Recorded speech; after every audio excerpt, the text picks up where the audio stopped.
The Acolyte episode 6. Just one more episode with boring, dull scenes where nothing really happens, half the dialogue is meaningless, and maybe there's like a setup for something that's never gonna matter again, and obviously points where it kind of destroys the previous things that it set up in the previous episodes because there's no payoff for them.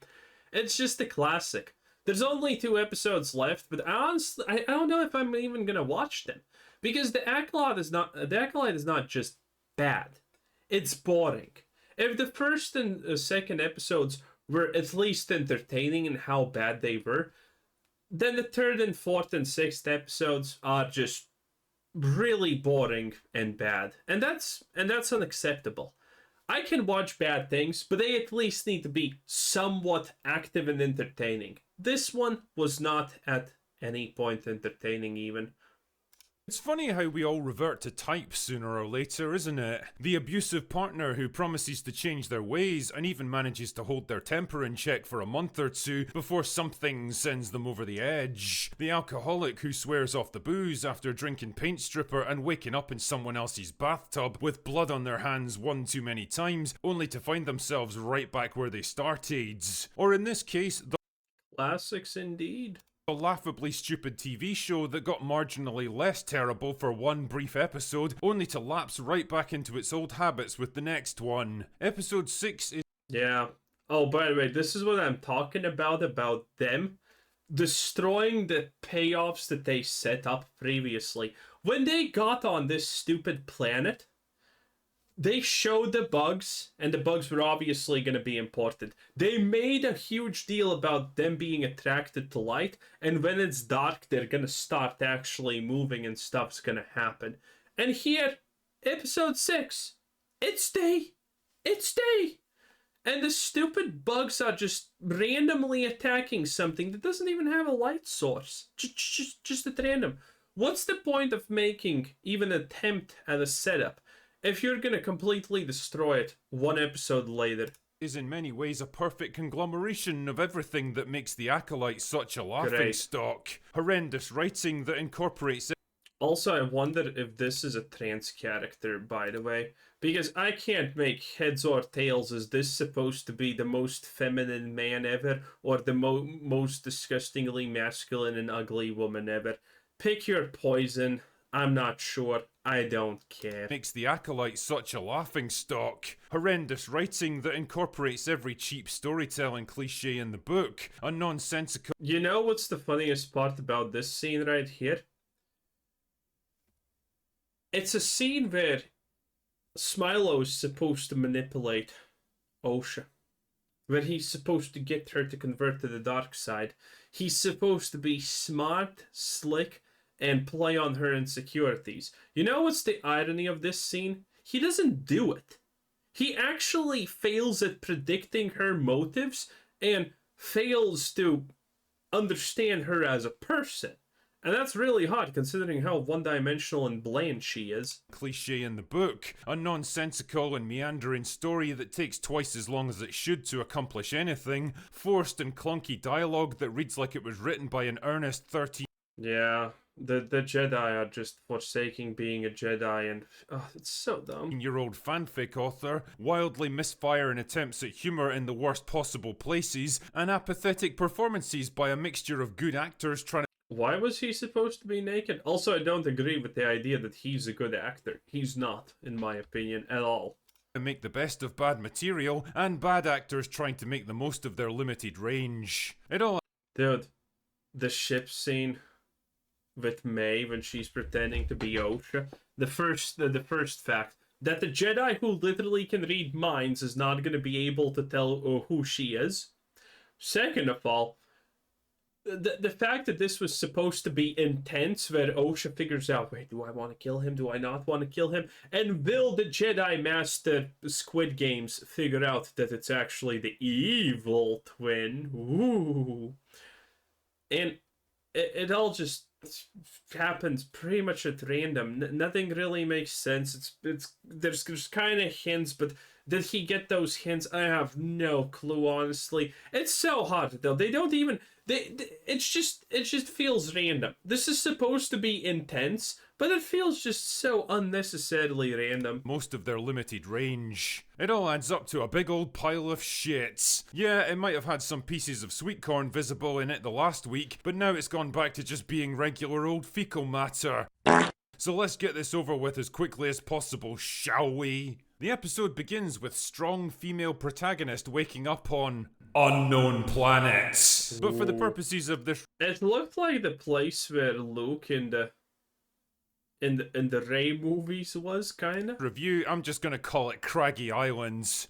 Don't tell me I'm still on that fucking island! Anyway, after getting dressed, she follows Smilo Ren to a nearby pool and watches while You know what's the worst part? Again, these showrunners can't even make anything believable. She wakes up, goes outside, and there's a beach. And Smilo is just, a couple of meters away from her, walking in a direction of the pond. And it's quite obvious that he knows she's there, because there's literally no way he doesn't see her or notice her or whatever. And then it's this chase sequence when she's following him covertly, and I don't think there's a single person on this planet who honestly at any moment thought that he doesn't know that she's following him. It's just impossible if you look at this whole scene when she notices him. It's impossible.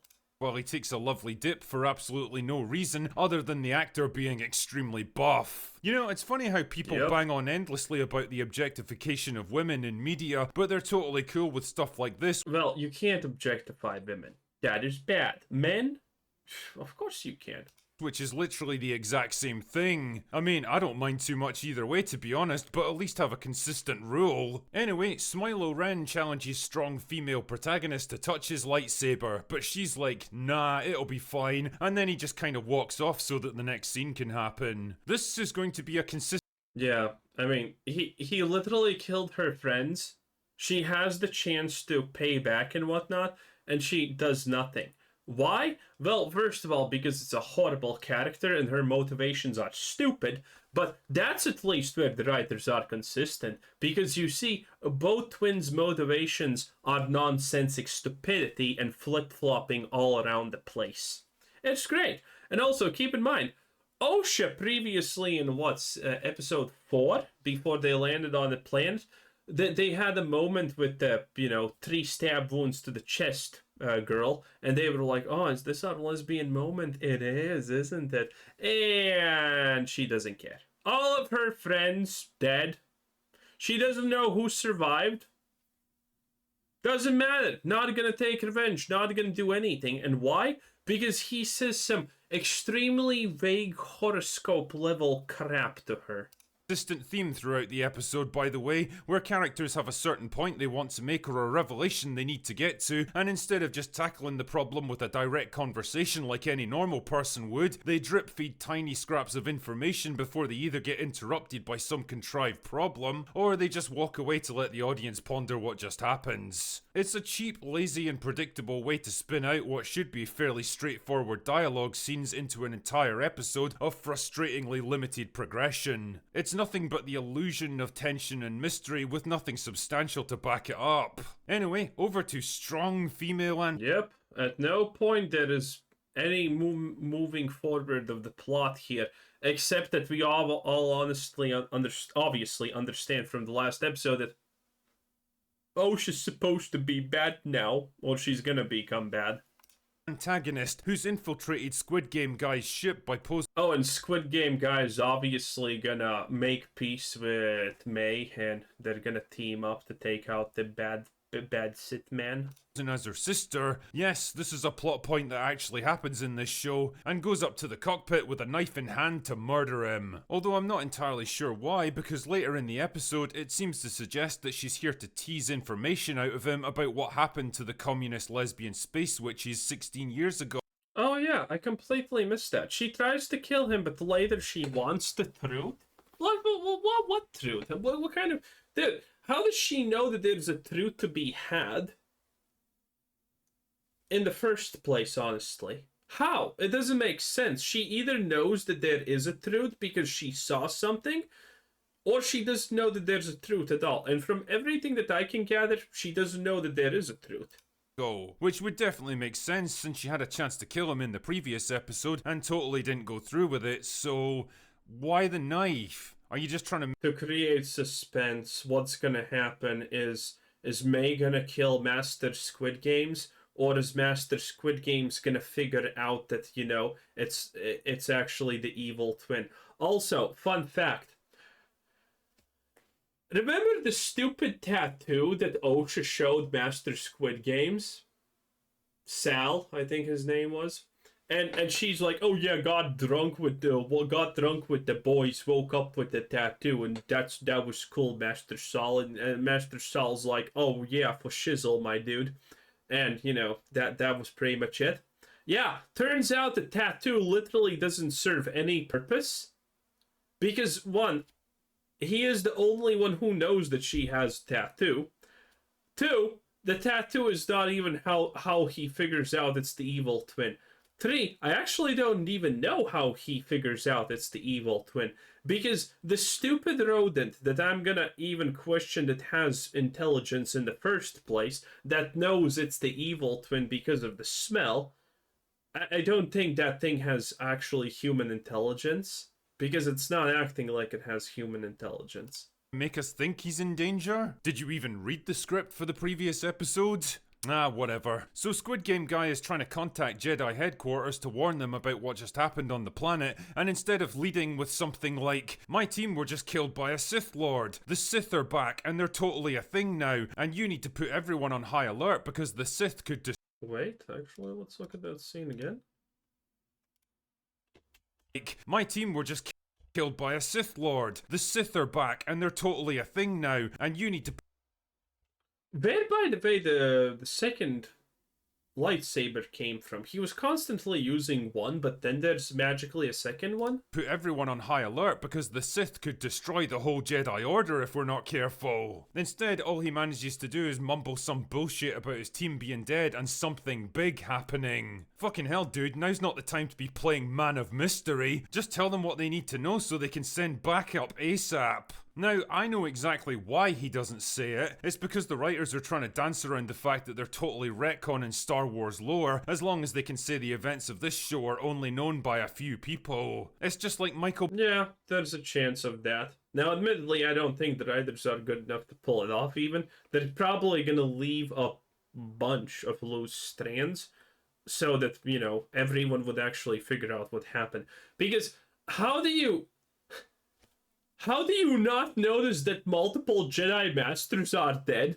How do you not notice that multiple Jedi Knights and Padawans are also dead? They're all gone. There have been obviously communications.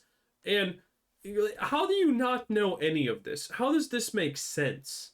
Burnham being secretly responsible for everything that ever happened in Star Trek, and the writers passing it off by saying, oh, it was classified, that's why nobody ever knew about her. Bullshit! Fuck off, Michael Burnham. Anyway, wouldn't you know it, the comms are conveniently on the fritz, so only some of the message actually gets through. Well, isn't that convenient for you? At first I assumed that strong female antagonist had sabotaged the system, but if No. that's the case, surely she would have disabled communications altogether instead of just messing it up a bit. Either way, part of the message gets through to Jedi headquarters, where Soy Boy here informs strong female character number 3 Is it a soy boy or is it a trans character? of the situation. And holy crap, the man looks like he's about to piss his pants with absolute fear just talking to her. Dude, they might as well. Dude, if this is a man, they might as well have gotten Asmongold, honestly, for the role. It would have been even better. He's about to piss his pants with absolute fear just talking to her. Isn't it interesting? I mean, look at this green monstrosity. I would also kind of be fearful. And in the past, when I see something with green skin and female in Star Wars, I'm like, yeah, boy. Not this time, though. This is horrible. Isn't it interesting that the only two white guys in this show are both portrayed as absolute pussies by actors who look like they use safety scissors to open a packet of crisps? Well, to be fair, he has Master Forcefield has a force field around him constantly, and he puts his shit into dimension between, or whatever the hell that place was supposed to be called. I have forgotten. He probably does use safety scissors, that's all I'm saying. Scissors to open a packet of crisps. Must be a total coincidence, I guess. Also, you might think that Squid Game guy would be able to sense that strong female antagonist isn't who she claims to be, since he's a Jedi and Obviously not. The mind reading thing, lucky. that's kind of a thing for them, but instead he's completely clueless so that the rest of the plot can happen. But do you know who does? You know what's gonna be the answer that the showrunners tell you? Why didn't he figure it was, May, not OSHA? Well, they already actually said, oh, he's going through a lot, you see. He's going through a lot. They're probably gonna give another reason, and that's like, oh, yeah, he just kind of forgot that he can read minds and use the Force and whatnot. Us know the truth? Basil. Oh yeah, fucking Basil. Now you might... Again, I doubt that this thing has even remotely close to human level intelligence. think it would make sense for Basil to go directly to Squid Game guy and warn him about the danger. No. After all, he's got a vengeful assassin on board who's already killed 2 other Jedi Masters. This is not the kind of situation you... Well, to be fair, maybe Basil doesn't actually understand the full situation, because again, I really doubt that whatever he is equivalent to humans. want to be messing around with. But nah, instead he wanders off to a workbench and plugs Pip's head into a charging port. What the fuck's even going on here? But Drinker, you diverse space wizard with the power of many, I hear you say. Squid Game guy can't speak Basil's language, so there's no way to warn him. But the droid probably can, honestly. I mean, It even looks in the, it even looks in the episode that they're talking to each other at one point slightly. have you ever heard of translation software? Shit man, a pen and paper would probably do the trick here. Yeah. Instead, Basil disables the power system to lure strong female antagonist down into the engine room because there's Does he disable it? I completely missed if that was actually intentionally him. no way that Squid Game guy would have gone by himself so that he can fight her. What the fuck? You're nothing but a giant hamster, mate. What the hell do you expect to do against an armed Jedi? Well, to be fair, he's more likable than OSHA or May or any of the Jedi so far, so I guess this is technically a win. Against an armed Jedi killer? This woman could literally snap your neck with the power of her mind. I mean, why not just lock her in the room, or vent the compartment into space, or shoot her with a stun gun? Literally. I mean, considering how nonsensical the ship the Jedi travel to this place is, I doubt that they can vent things. No, seriously, I never actually got to talk about the stupid ship that they are on. So, the ship travels, and then at the planet it detaches its back, and then how does that make sense? How the fuck does that make even a single bit of sense? I'm pretty sure they're just copying what they saw in the original trilogy. That there's different ships that have attachments and whatnot. I think they're just copying that blindly, but it doesn't make sense. So, why? So you're telling me the back is responsible for being able to jump? Okay. But why can't you just, since the back is also capable of just flying, why can't you just not detach the back and go to the planet? It's so stupid and nonsensical.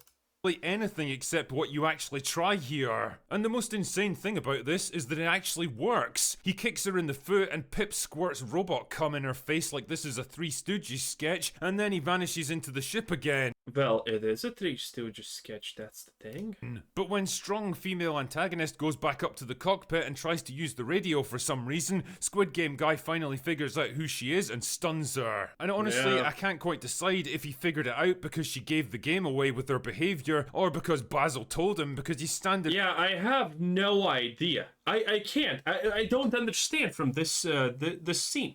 Because you see, the thing about Basil is the guy who neck was snapped was the only one who seemingly knew how to speak with him.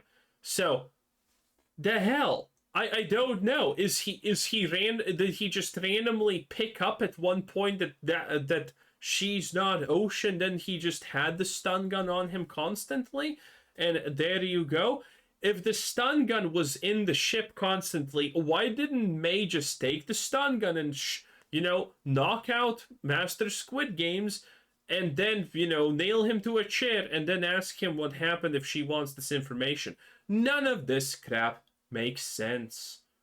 And right behind him when the stunning happens. Yeah, maybe the writers don't. I don't think he told him. From this scene, I understood that he didn't. I think he's just randomly there. I think the whole setup with this, the fact that we knew that he knows it's not the real one, there's no payoff because he didn't do anything. It just makes no sense. As the whole series, honestly, right? Maybe the writers don't even know either. Not to worry though, because strong female character number 3 and Soy Boy make it to the jungle planet, and strong female character number 3 uses a lightsaber whip to kill the local wildlife, which looks just as dumb in execution as it is in concept. I mean, can you imagine the kind of collateral damage a weapon like this would cause if it was actually used in battle? It would be like dropping napalm on your back garden to barbecue some burgers. Anyway, I mean, worth, technically, not gonna lie. Kind of worth. for some reason, strong female character number 3 now believes that Squid Game got Again, and why does the bug attack her at random at day while the bugs are asleep? Well, just so you see that she has a lightsaber whip. I was responsible for the massacre. By the way, I am, in general, I don't really care about lightsaber whips being kind of redundant and stupid. I don't, as they can make them cool. I don't really care. Honestly, if we're talking about stupid lightsabers, then Kylo Ren's lightsaber crossguard exhaust vents, or whatever the hell that was, is stupider than the lightsaber whip, in my honest opinion. Which makes absolutely no sense, because why would he call it in to report his own crime? Not a great plan. Then they just leave, having accomplished absolutely nothing except to eat up some screen time, which I suspect was the whole reason for that subplot in the first place. Oh yeah, and the episode ends with strong female protagonist trying on Smilo Ren's helmet because he told her to. Remember this scene from Revenge of the Sith? Apparently Leslie Headland does. You know, this show is becoming just a I would say that maybe it's at random. Who honestly knows? Complete slog to get through. We're only 2 episodes from the end now, and there's absolutely no sense of pace, tension, or stakes. Yeah, exactly. And the worst part is, episode 7 is probably the flashback where we get the full story of the lesbian space witches and the power of many. It's gonna be great. It's gonna be great. And then episode 8 is gonna most likely end with just a lot of reveals about stuff that we even forgot is relevant. And season 2, hopefully with a 200 million budget, hopefully. I don't get the sense whatsoever that this is building up to anything in particular. It's just grinding forward. Yeah, exactly. What can it build up? Is the episode 8 ending gonna be like, yes, I am May, I am evil now? Yes. No, May is good now, yes, and Osha is bad now, and Squid Games and May team up to defeat Osha and Sith. And bring back Osha to the good side, because there's good in her, as Squid Games said about May, which seems like a blatant lie. Forward with all the dramatic impetus. Maybe he felt autism in her, not actual goodness. Of a fucking glacier. The emotional tone swings wildly from one extreme to the other in the space of a single scene, like that time I tried driving a tractor home after 2 pints of absinthe. One minute the writers expect you to take this thing deadly serious, the next they're trying to work snarky humour and goofy physical comedy into the middle of a supposedly intense dramatic confrontation. It's as jarring as it is. Honestly, I think any comedy would be bad for this, not only physical. And honestly, thank God it's physical comedy, not actually meticulously thought out lines of dialogue that are supposed to be funny. I think we saved ourselves a little bit of sanity there. juvenile, and it undercuts what's already a deeply flawed script. Every time a character's on the verge of delivering some actual useful information that would move the plot forward, there will always, and I mean always, be an interruption right at the crucial moment, and then once it's resolved, everyone just kind of drifts away, like the moment's passed and they don't feel like it anymore. Yeah. Contrivances and conveniences are all over the place, like one group of characters arriving at a planet Yeah, I love this. Look at this. Look. literally seconds after the other one departs at light speeds. Or Well, to be fair, that's complete. To be fair, this is 100% consistent with what we have seen so far. Again, the logistics of the show is just a nightmare. Everyone is just teleporting all over the place. There's no. How long has the Acolyte been taking place?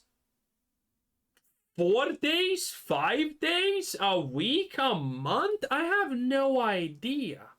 I literally could. Maybe it's been years. Maybe it's been years. I don't know. There is no way of telling where people are, how many people are, or whatever. It's you can't tell anything apart. arts at light speeds, or villains trusting their lives to complete strangers that have got absolutely no reason not to kill them, or radio signals that only transmit just. Yeah, and by the way, also, fun fact, this guy tried to kill her previously. In fact, he really made a big deal about trying to kill her. And even more fun fact, one of the lines in this episode is, well, everyone seems to want you, so why not? No one actually wants Osha. She is completely randomly here and honestly almost has nothing to do with anything. Her reasons being anywhere, even in episode 2, are honestly completely incoherent nonsense. But here we are anyway. No reason not to kill them, or radio signals that only transmit just enough information to get people moving in a certain direction without providing the context needed to actually tell them what's happening. Writing is easy when you don't have to account for reality, believability, or common sense, isn't it, Leslie? Performances are all over the. Well, to be fair, in defense of Leslie Lesbian, in her mind this probably makes perfect sense. In her mind, this probably makes perfect sense. Place. Lee Jung-jae and Manny Jacinto are both strong, commanding actors doing their best with the limited material they're given, but just like Ray Stevenson in Ahsoka, even a great actor can only elevate a shit production so much. And it's a real shame here because I get the sense that Jacinto could actually be a really good villain in a different show. A show that isn't crap. On the other I don't know. I don't know. Why are people saying that he's a good actor? I haven't seen anything interesting from him. I haven't. He has the rough equivalent of facial expressions as Osha, aka like 2 maybe. There's not a lot from him. He's just not bad looking. That's pretty much it. Everything else is not worth it. a really good villain in a different show. A show that isn't crap. On the other end of the spectrum are Amanda Stenberg and Rebecca Henderson, neither of whom really seems to understand how or why they got here, and after watching them sleepwalk their way through 6 episodes of this crap, neither do I. Oh well, 2 more episodes to go and then we can finally put this nightmare behind us. True, Drinker. Thank you, Drinker. This was great. Love it. Absolutely love it. Critical Drinker, everyone. Oh man, what a piece of crap. It's insane. It's like, well, how do you make these episodes where nothing happens? And then you contrast it with House of the Dragon, episode 3, right? And episode 3 is without doubt currently the worst episode in season 2, but that's because it kind of sets up the fact that every character is hateable, they're kind of evil, they're kind of stupid and insane, and all of this is bad. And it's still so much more enjoyable than anything in episode 6. Even though technically House of the Dragon episode 3 destroys previously liked and established characters because now they are in a different territory and they're not sure about their actions and whatnot. And it's still so much better. Even though this episode 3 directly is intended to kind of put down the characters and make you not like them that much to a certain degree. It is insanity. And Star Wars can't even match that? Jesus. Anyway, bye-bye.